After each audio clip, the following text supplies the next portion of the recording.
to the Battleship, Texas, and that's this big ship here. We're gonna be getting on it, but right now it's like really raining really hard, so we're waiting for the rain to calm down some. But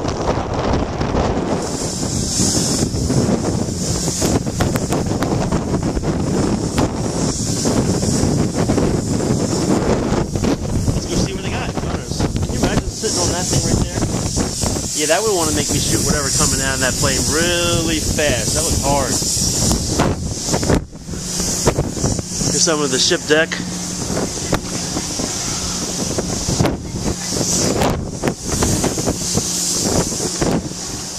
This ship is huge, man.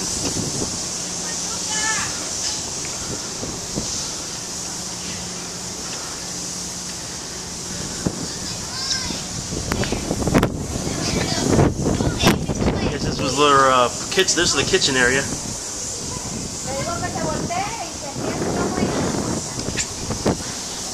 More gunners.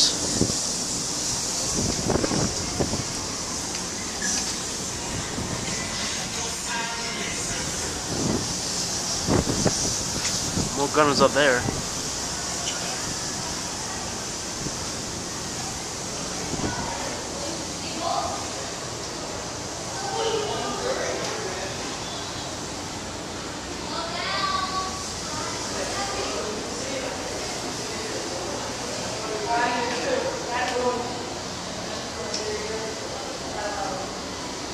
Look at them bad boys. So that's what they fired out. You can't see it, but in this picture, there are different plates. And they have different signatures on the plates. And by the different signatures, determine what rank you were. Like a Rear Admiral, 2-star flag, got that plate. But a wardroom officers got a little anchor. So the little thing here says, in the Navy messes you will find that seniority is well recognized. Each officer's dining area or mess used a distinct china pattern. As a large ship, Texas held a separate mess for wardroom, which was mid-level officers, junior officers, warrant officers, and chief petty officers. The admiral, when one was aboard, and captain took their meals in their cabins.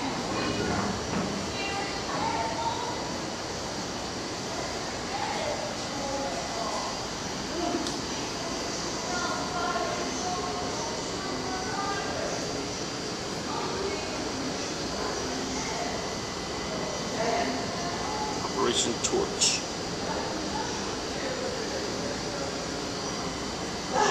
I'm gonna pay Susan.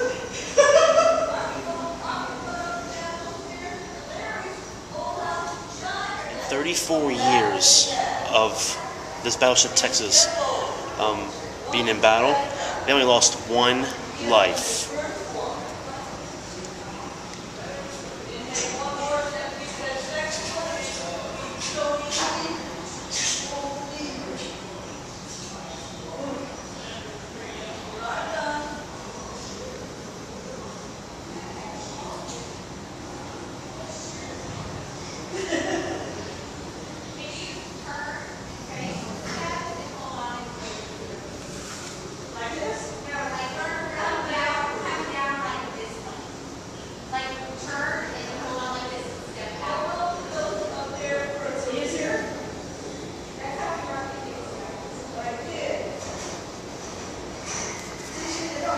That's pretty amazing.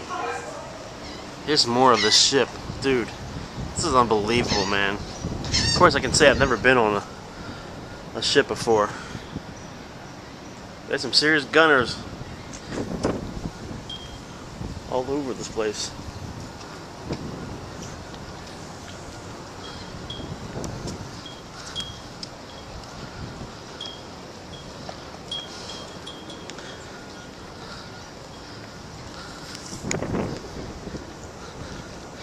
And obviously this is the front of it.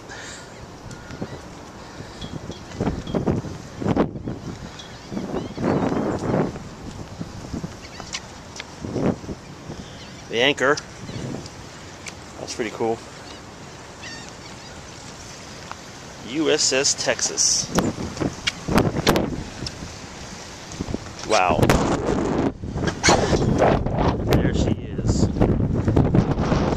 I am on the second tier. I don't know how high they'll allow me up there, but I'm gonna keep trying, keep climbing. But there's more gunners up here as well. So let's see how far up I can get. Let's see. And they got obviously Battleship. Dude, there's all kinds of guns everywhere. Oh man, they got it blocked off. This is as high as I can get to go.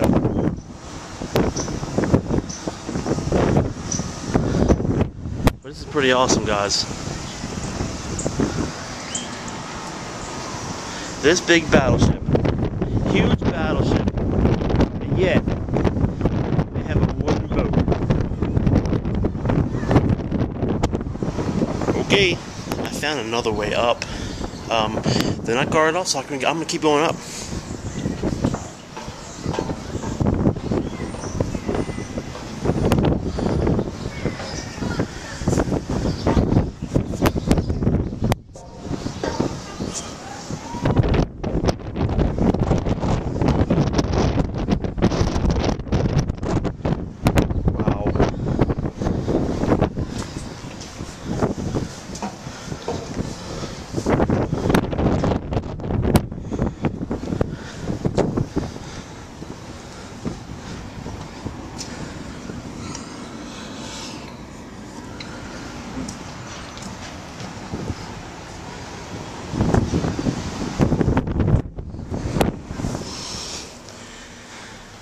Some more helmets over there.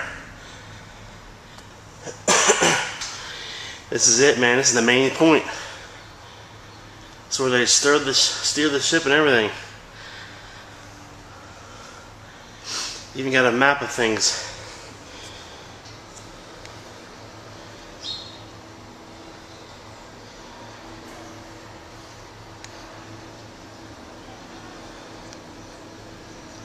I think I'm up as high as I can go. I would love to get out of there, but I look around and there's nothing here. But where I'm at, you see up here, there's a little bit here. It's called the Flag Bridge. Texas served as a flagship many times during her career, hosting an admiral and his staff. When an admiral was aboard, the Flag Bridge was his post. From here, he coordinated the fleet's actions and maneuvers. Which I'm looking. I mean, you think about it, this is a pretty sweet spot where he's doing his work at. Now for a look below.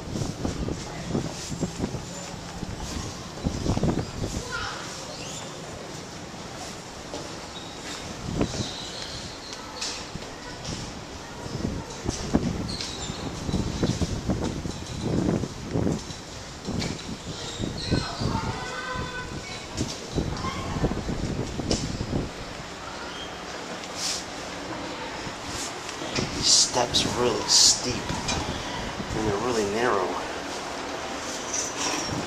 These guys are a lot smaller than us then.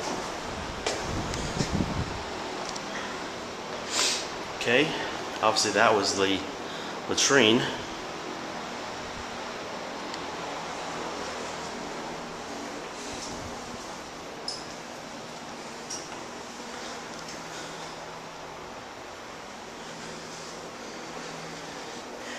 Here's the bunks they would sleep in. Wow, they were short. Look how they look pretty small.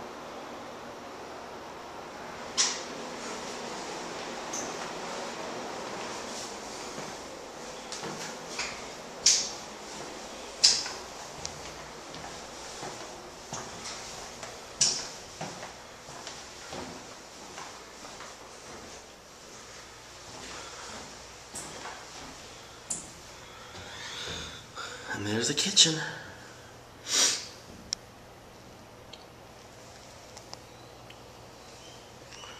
Awesome.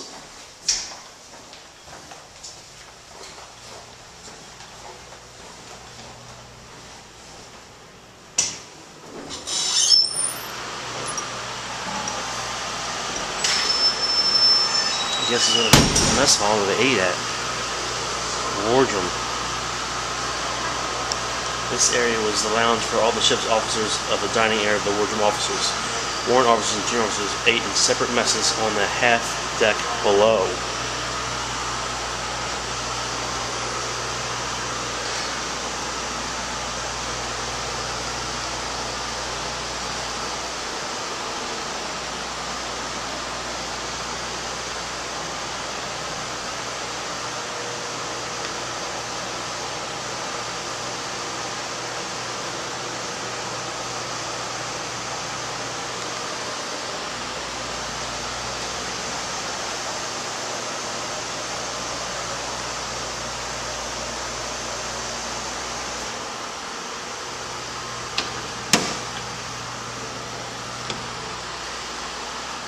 What I'm entering now is the officer's berthing. I'm just going to read to you because you guys won't be able to read it. This area had 12 staterooms for the ship's wardroom officers. A stateroom was an officer's bedroom and personal office. Senior officers might have a stateroom to themselves, while junior officers typically shared their berthing with one or more of their officers. So there apparently, each one of these has rooms, and I couldn't get into them. They were locked. But I did notice something over here. Is that out in the middle there was beds. So I'm thinking they must be the lowlifes, man, because they couldn't get anywhere. They couldn't sleep anywhere. They're out here with everybody walking by all the time. So these must be like those officers. But here they are, each berthing area.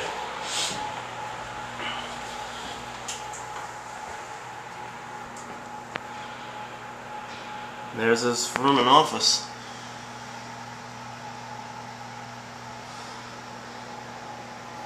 And sink, guys are in bed. So you knew these were the higher officers. Oh, the bathrooms. Oh, they had their own private bathrooms as well, and showers. So these were the higher ranked officers. They got this good stuff here. Come downstairs, or downstairs. I come down to the other part of the ship, and it's his first lieutenant's office. And there's all kinds of stuff in there, the typewriters and all. Look at them old typewriters, man. But anyway, the first lieutenant was responsible for the ship's material condition, including damage control, maintenance, and appearance. And the staff included an assistant for the hull, a damage control assistant, carpenters, and boatswains who performed many different jobs on the deck. But then I came over here, and I have like little notes and things like that. And look, what it says. I don't know if you can read that. But it says, routine for Sunday, 3rd of June, 1945. And they have a whole list of different things.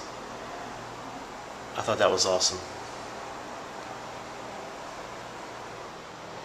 A place called the Scullery. After every meal, each crew member brought his dirty dishes here to the scullery to be washed and sterilized. Stewards washed dishes from the officers' tables elsewhere. When the crew of Texas was at battle stations, hot meals were not served and the scullery was closed. So I'm coming down this long hall, and I really don't know what you're seeing here. I don't know what they are. I mean, they look like lockers and all, but I'm not really sure what they are. I would assume. But then, come over here, and there's the cafeteria.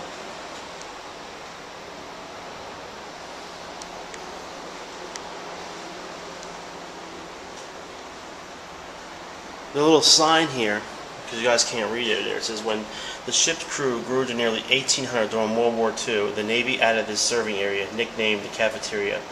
Meals ranged from chipped beef or toast with green beans to steak and potatoes. And there it is. What you're seeing here is obviously more cots, but the little note here, it's called Marine Space. And it says, as a battleship, a detachment of Marines was always aboard Texas. The detachment's first sergeant oversaw daily activities including guarding the brig, assigning Marines and orderlies, and ensuring the attachment was well trained. His stateroom adjacent to this berthing space also served as attachment administrative office, which must be back here.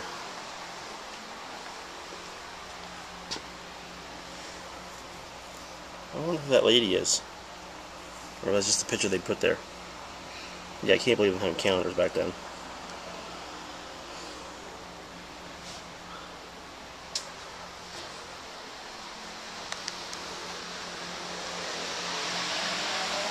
Apparently they had their own bowls and stuff like that.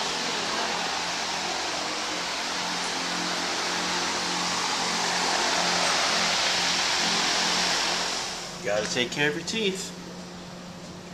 And there's the room, and there's the chair.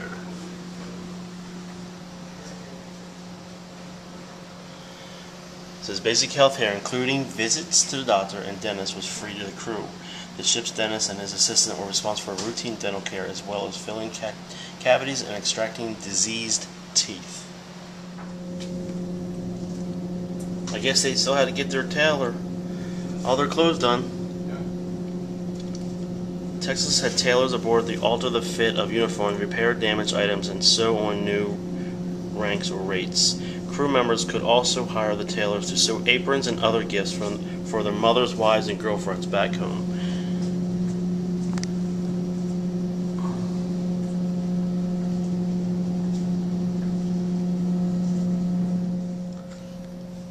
Oh, they also had a canteen.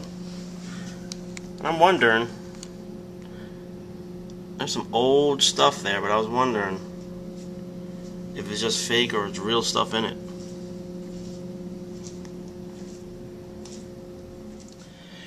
You know, they had to have their luxuries too. There's a soda fountain.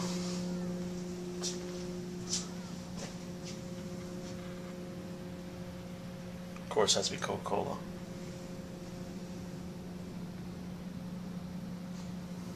Also, that soda shop, I forgot to mention, it's another name for it was called the Gadunk.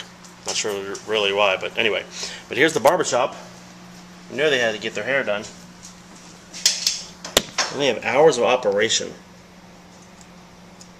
I don't know if y'all can see that, but it's 8 to 11:30 and 1300 to 1600. Here's the sick bay.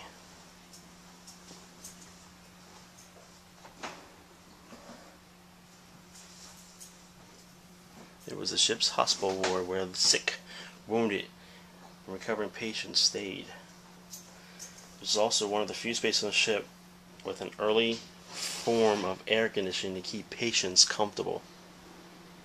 Very nice.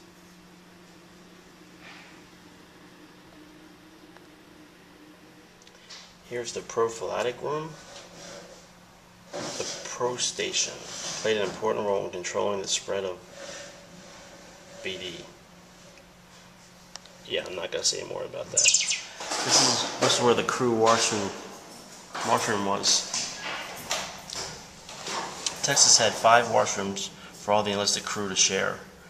Crew members took Navy showers, which you wet down, lather up, and you rinse off. The water was shut off between each step to conserve the ship's limited supply of fresh water.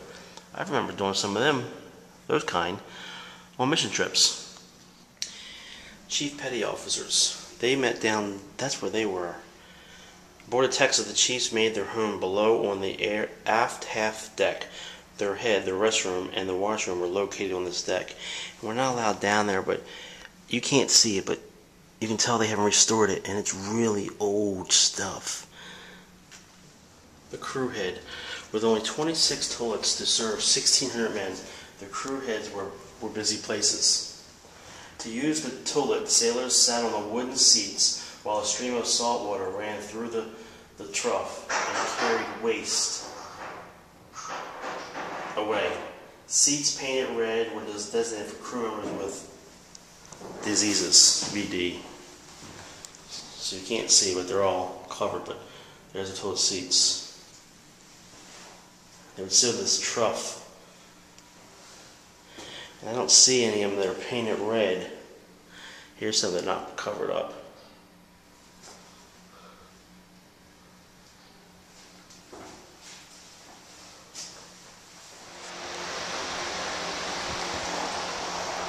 A movie locker. The crew stored all the ship's training films as well as Hollywood pictures in the movie locker. They showed movies on a large screen on the main deck, usually while the ship was in port. The crew might watch the same film for several months before they could trade movies with another ship or shore installation. You know, they had to have some fun too. Alright, down to the third bottom deck. Again, these steps are really steep.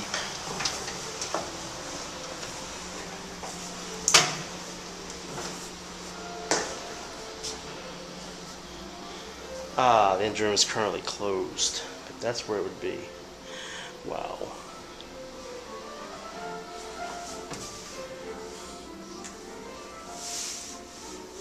Welcome to the Chamber Spaces of Fort Battleship, Texas. We flights in a few minutes and introduce you to the historic four-cylinder, dual-acting, triple-expansion steam engines used to power Texas. Down on the third deck was the main radio.